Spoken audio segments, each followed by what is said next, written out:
नारायण नारायण। प्रिय भक्तों, मेरे YouTube चैनल हिंदू भक्ति में आपका हार्दिक स्वागत है। आज 18 फरवरी 2025 को मंगलवार है और आज माघ मास का मंगलवार व्रत है। इस विशेष दिन का महत्व अत्यधिक है क्योंकि ये दिन विशेष रूप से भगवान हनुमान की आराधना के लिए समर्पित है। यदि हम श्रद्धा और विश्वास के साथ इस व्रत को रखते हैं तो भगवान हनुमान की कृपा से हमारे जीवन में हर प्रकार की बाधाएं दूर होती हैं और मनोकामनाएं पूर्ण होती हैं। माघ मास में मंगलवार का व्रत विशेष रूप से अधिक फलदायक माना जाता है। इसे सुनने मात्र से ही भक्तों के दिलों में एक अपूर्व शांति और सुख का अनुभव होता है। इस दिन हनुमान जी की पूजा से हमारे शत्रु नष्ट होते हैं और हम पर भगवान की विशेष कृपा बनी रहती है।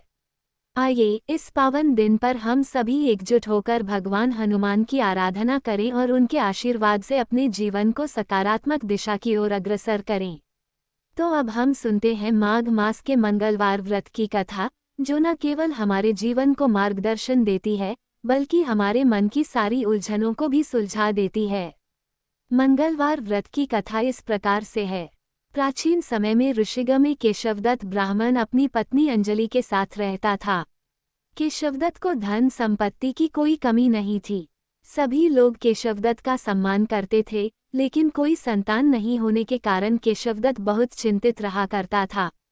पुत्र प्राप्ति की इच्छा से दोनों पति पत्नी प्रत्येक मंगलवार को मंदिर में जाकर हनुमान जी की पूजा करते थे। विधिवत मंगलवार का व्रत करते हुए उन लोगों को कई वर्ष बीत गए, पर उन्हें संतान की प्राप्ति नहीं हुई। केशवदत्त बहुत निराश हो गए, लेकिन उन्होंने व्रत करना नहीं छोड़ा। कुछ दिनों के पश्चात केशवदत्त पवनपुत्र हनुमान जी की सेवा करने के लिए अपना घर बार छोड़ जंगल चला गया और उसकी धर्मपत्नी अंजलि घर में ही रहकर मंगलवार का व्रत करने लगी। इस प्रकार से दोनों पति पत्नी पुत्र प्राप्ति की इच्छा से मंगलवार का विधिवत व्रत करने लगे। एक दिन अंजलि ने मंगलवार को व्रत रखा, लेकिन किसी कारणवश उस दिन वो हनुमान जी को भोग नहीं लगा सकी और सूर्यास्त के बाद भूखी ही सो गई। तब उसने अगले मंगलवार को हनुमान जी को भोग लगाए बिना भोजन नहीं करने का प्रण कर लिया। 6 दिन तक वह भूखी प्यासी रही। 7वें दिन मंगलवार को अंजलि ने हनुमान जी की विधिवत रूप से पूजा अर्चना की, लेकिन तभी भूख प्यास के कारण वह बेहोश हो गई। अंजलि की इस भक्ति को देखकर हनुमान जी प्रसन्न हो गए और उसे स्वप्न देते हुए कहा, उठो पुत्री, मैं तुम्हारी पूजा से प्रसन्न हूँ और तुम्हें सुंदर और सुयोग्य पुत्र होने का वर देता हूँ। ये कहकर पवनपुत्र अंतर्धान हो गए। तब तुरंत ही अंजलि ने उठकर हनुमान जी को भोग लगाया और स्वयं भी भोजन किया। हनुमान जी की अनुकंपा से कुछ महीनों के बाद अंजलि ने एक सुंदर बालक को जन्म दिया।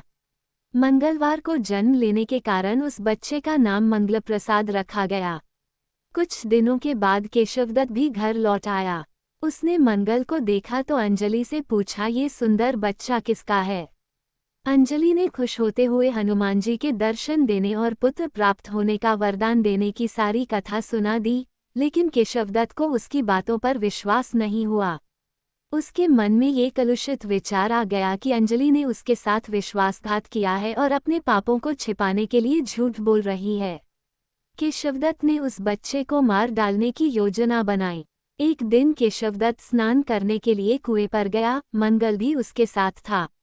केशवदत्त ने मौका देखकर मंगल को कुएं में फेंक दिया और घर आकर बहाना बना दिया कि मंगल तो कुएं पर मेरे पास पहुंचा ही नहीं।